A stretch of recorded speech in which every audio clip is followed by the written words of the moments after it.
welcome to Fighting Back Against Addiction. Over the next 6 weeks, I pray that God will fill you with the knowledge that you need to help us join this fight. And so today, I've started our series here in downtown Newark because I wanted you to see the streets. You can be on these streets for about 10 minutes and you can see homeless folks, folks struggling with addiction, folks that are at the end of their rope and trying to figure out how to get their lives back. And so one of the things that bothers me the most is that I know that in these streets, up one of these alleys, one of my good friends probably spent some nights in some trap houses, probably spent some time wandering around here seeking out the drugs that he needed. And he was a father, and he was a good man, and he wanted to do better. And he struggled, and we came alongside him and we did everything we could, and he'd disappear for a while and then he'd come back. But eventually he lost his fight against addiction in taking his own life. I don't want to see that happen anymore. I know that if the church gets involved, if the church begins to do everything it can do to fight back against addiction, that we will make a difference. So over these next few weeks, here's what we're going to do. We're going to look at 6 different angles of the addiction epidemic.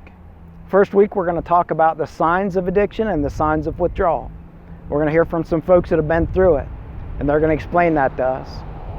Week 2, we're going to talk about what I think is probably one of the most difficult things, and that is that we might inadvertently be their drug dealer. That if we're supplying them with things that they need so they have money, that money can be turned into drugs in lots of creative ways, and we're going to learn what those are.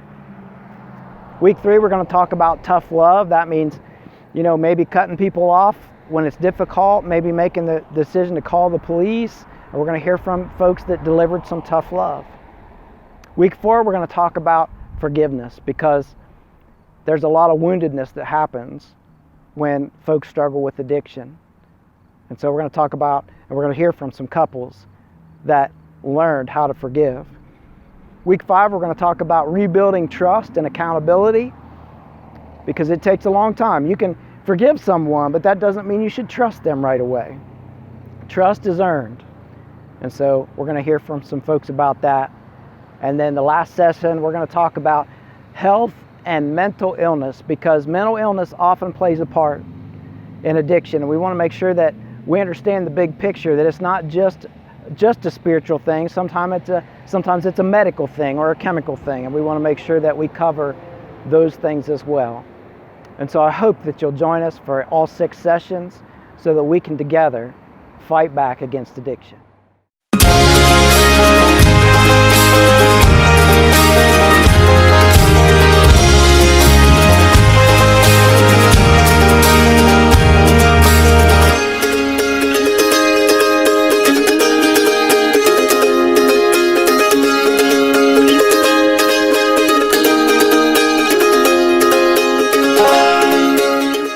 Welcome to session 1 of Fighting Back Against Addiction.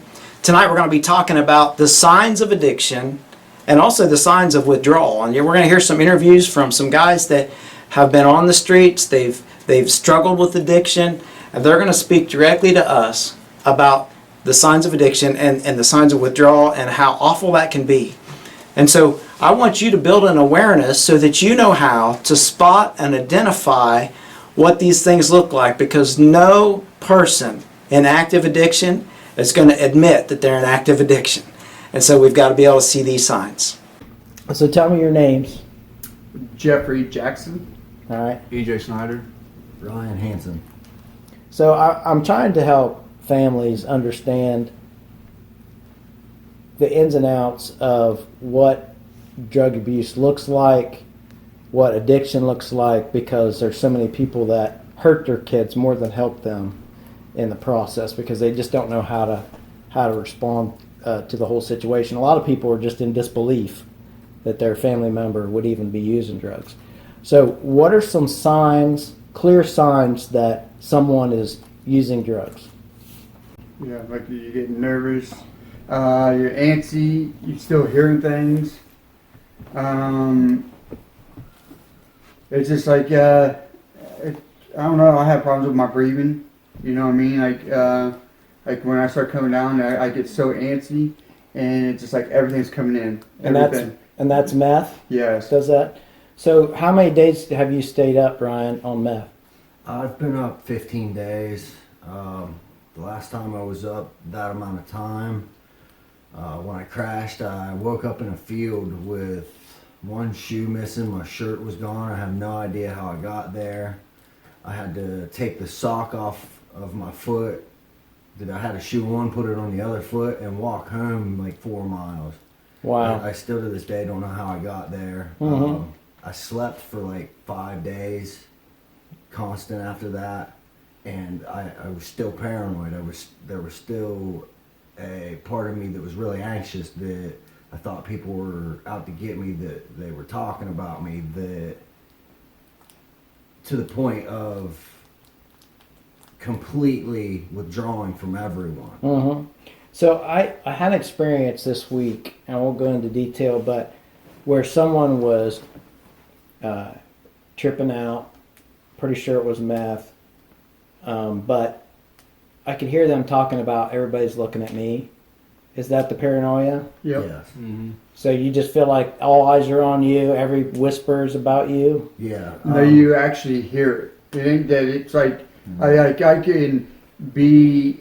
I'll be right here and I'll be watching TV and I can hear you call me. You know what I mean? Talking to Drew, saying, "Oh, Jeff just did that. Did you just see what Jeff did?" And even though you guys didn't say nothing, Really? in my mind, I know that you sitting there been talking about me. Really? Yeah. So that, I mean, to just for family members to just know that if their loved one is acting like they're the center of the universe and like everybody's talking about them, thinking about them, Mm-hmm. against them, then those are good signs that something's not right. Yeah. Yes, I've had experiences where I've had a good conversation with my friends, knowing nobody has any ill will towards me, and immediately I walk into the other room and I can hear them. I can physically hear them saying things about me, although they're not talking. Yeah. They're not saying anything at all, but I can still hear them. Wow. There's a psychosis that meth brings on that causes a paranoia that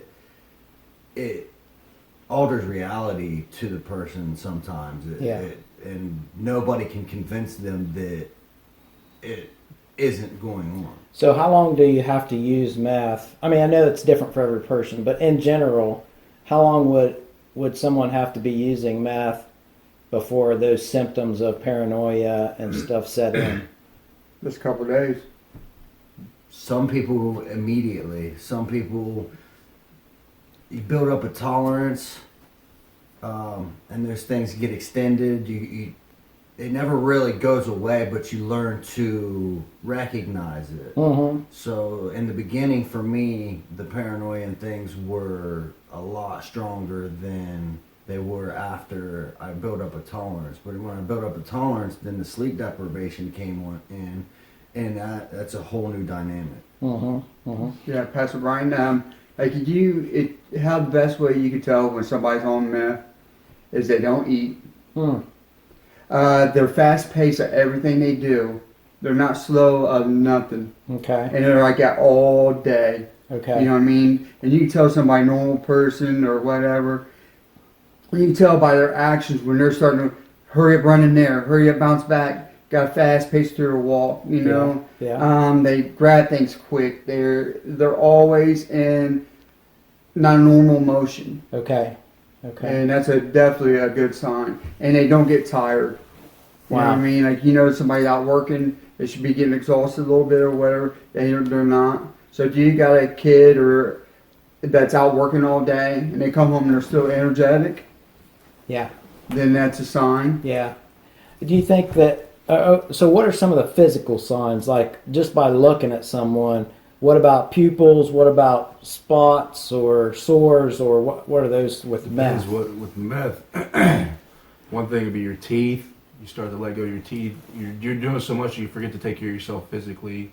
For example, brush your teeth, comb your hair, you know, your eyes get real dilated. You pick your skin constantly. You get kind of sores, or Why do you pick your skin? you're just fixated. You're speeding so hard that you see one spot and you just get lost and wrapped up into it, just picking it, and before you know it, you pick the skin off. You're just bleeding. Wow. Yeah, you really don't even know it. Yeah. Really? Yeah, like you be sitting here all day, and I'd be constantly just doing this right here, and I'm doing it so hard, but Didn't realize it. I don't even realize it before I know it. I got a little, I Yeah. got sore. Mm-hmm. And I was reading online that opiates affect your pupils different than meth.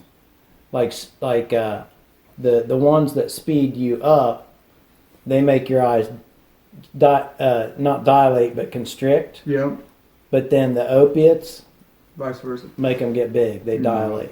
Heroin makes them small too. Oh, it does? Yeah. Heroin makes us small. Meth makes your pupils big. That's right. I had it backwards. Yeah. There is a concept that people think they see shadow people during use of meth, and it comes from the pupils being big and the way the eye reacts to the light. The Oh. light jumps, Yep. and it causes people to think in their peripheral vision that there's movement. So let's go back to opiates for a minute. What are some signs that someone's using opiates? Sleeping a lot, tired. You know, you might be able to catch them just sitting up, falling asleep, or nodding out. Isolation's a big one. Isolation. What about paraphernalia? What kinds of things might you find? Tin foil, you know, whether they're smoking it or cut up straws, they could be snoring it, or spoons from shooting at needles. You Okay. can take it every other way.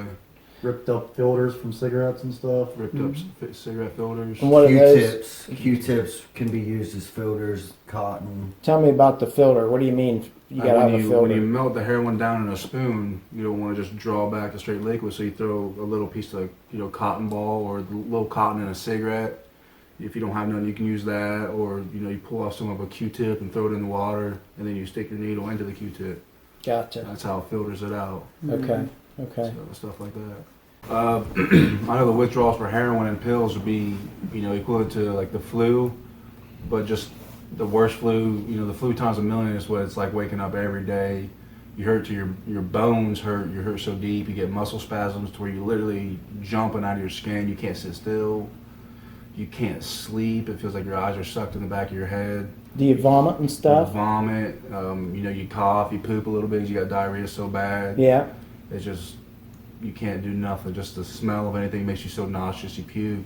And how Energy. and how soon after you take pills again or use drugs again? And these are symptoms of withdrawal from what usually? What kind of pill or what Usually kind? opiates. I don't know too much about the speeders, but I know that's a lot of opiates. Heroin and pill withdrawals are very similar, just different severities. And so once you've taken those drugs again, do those symptoms subside within minutes? Within minutes, but it's Within quarters. seconds. Seconds? As soon as Yeah. you do it, you feel like $1 million. Really? And almost When you're using, can I talk? Good, yeah. When Yeah. you're using the needle, Yeah, when you do IV use, it's Yeah. instant. yeah. When you take some Wow. pills, you gotta wait for it to get in your bloodstream. Yeah. But as soon as it does, then once again, and that's why I try to explain to my aunt, it's like you having the worst flu ever, and you know that you go to a doctor and give him $20 and get you antibiotic to get better. Mm-hmm. But unfortunately, ours is it goes every day. Yeah. Yeah. Yeah. Ryan, when you've experienced withdrawal? Yes. And Experienced withdrawal from methamphetamines and heroin. And what's meth withdrawal? Is it similar? There is some of the aches and pains, but the withdrawal physically is a lot different, but mentally you have a lot of paranoia. Mm-hmm. There is sleep deprivation causes a lot of constant sleeping. If you don't have the drug to get high again, you will sleep for a long period of time, only to get up to go to the bathroom, to eat real quick if you can eat, Yeah. to drink water. But there's a psychosis that meth brings on that will keep going after you come down if you don't get that sleep. All right, so when you were living at home and you started going out and using and stuff, experimenting, how old were you? See, 20? 20? 21. Okay. So what kind of led you to the point where you had to seek help and kind of surrender everything? What stuff went on in your life? Combination of stuff. Mainly, not being able to start paying my bills. I was missing bills. Not being able to get to work on time. So you were living at home, but you had bills to pay? Yeah, I had college, car payment, phone, credit cards. So your mom and dad were trying to make you be independent Yeah, on those yeah, things, they which weren't. is great. I mean, that's... Yeah, they weren't like, talking me into staying at home or anything like that. It was just that was what was convenient. I was they didn't see any reason for me to need to be on my own. Yeah. I was pretty sneaky, so they didn't know exactly what was going on. So, Yeah. and they knew I would flirt around, I would drink and stuff, but I wasn't about to tell them I was doing heroin. Right. So. And were they pretty blind? I mean, do you think they could have seen the signs if they were schooled? Yeah, absolutely.